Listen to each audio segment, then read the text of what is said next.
It's been the kind of political theatre that you can't script, though if you did, it would probably be rejected for being too far-fetched. Andrea Jenkins, the former Conservative backbencher, who, in my mind, has been typified and is iconised in the bright yellow dress with a middle finger sticking up like Diogenes. And now she's wearing bright silver, as if she's going to collect some sort of gong from Hollywood or the British film industry. In fact, she looks very elegant, but elegance is not what politics is about. What politics is about is competence and control. And Andrea Jenkins, this former Conservative backbencher, has stormed back into politics centre stage, not with policy but with populism, not with vision but with vitriol.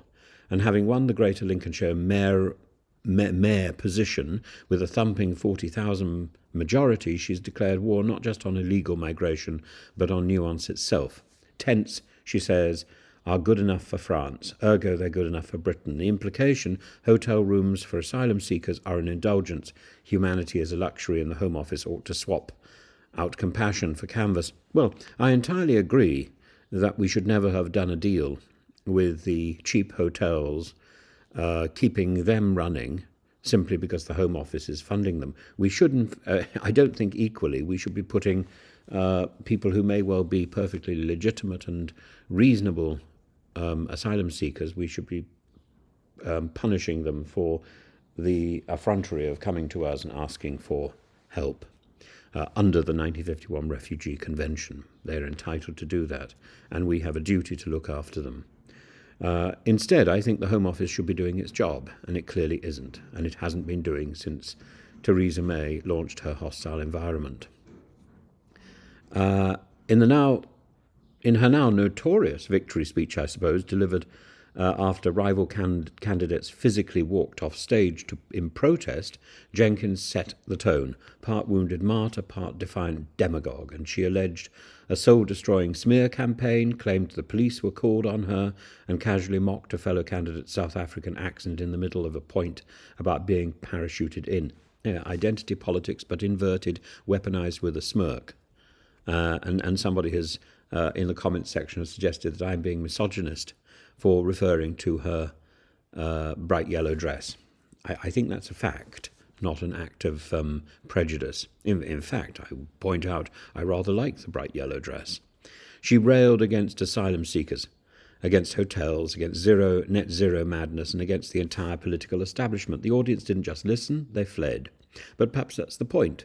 Reform thrives not on persuading, but by polarising. Jenkins wasn't alone in crowning Reform UK, the new opposition. Nigel Farage, grinning like a man who just found his name trending again, declared Reform the real opposition to Labour, with the Tories dismissed as a waste of space. Well, I entirely agree. Under Badenoch, the Tories are a waste of space.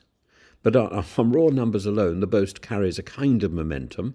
Reform didn't just win Greater Lincolnshire, it came second in mayoral contests in Doncaster and the west of England. It even flipped Runcorn and Helsby, Labour territory, by a hair's breadth of 6 votes. But there's a difference between being a disruptor and being a government in waiting. Reform has MPs but no real infrastructure. It has sound bites but few coherent policies. It has Andrea Jenkins, loud, loyal to Farage and profoundly unserious in tone and manner and finger gestures. But let's pause on the most grotesque moment of her speech, the tense line. It's not just a policy proposal, it's a provocation. Jenkins invoked the imagery of refugees in Calais as justification for downgrading Britain's asylum obligations.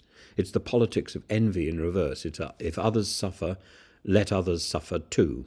It's not a migration strategy, it's a moral abdication masquerading as patriotism. It trades in humiliation, not responsibility. The Conservative Party once trafficked in dog whistles. Reform is simply blowing an air horn. And so a trumpet.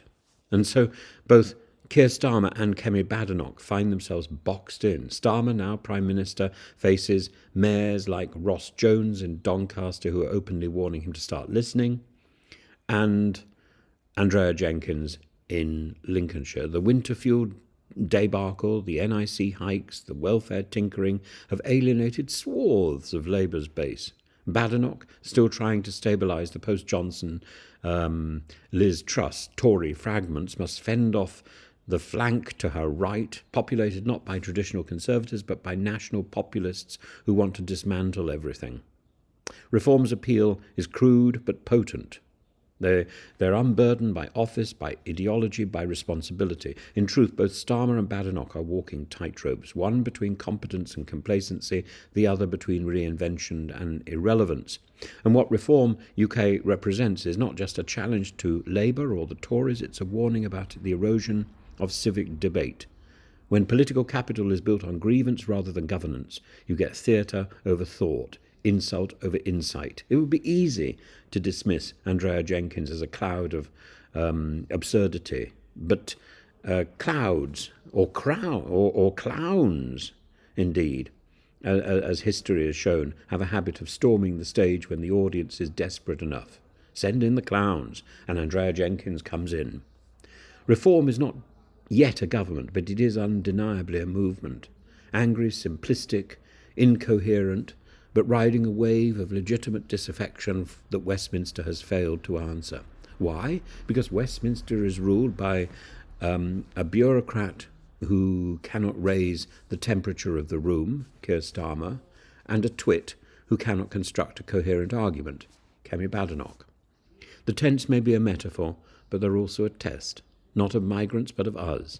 Are we as a political culture willing to reward cruelty disguised as plain speaking? Are we willing to be cruel, simply to be clear? Are we ready to elevate shouting over substance? Andrea Jenkins has shown her form today. Whether Britain follows her lead or finds the courage to walk off the stage, that's a question that I think must be asked, and it's a question of the hour, and we've seen what other people have done. They've walked away. Are we clear enough in what we hold dear to do the same?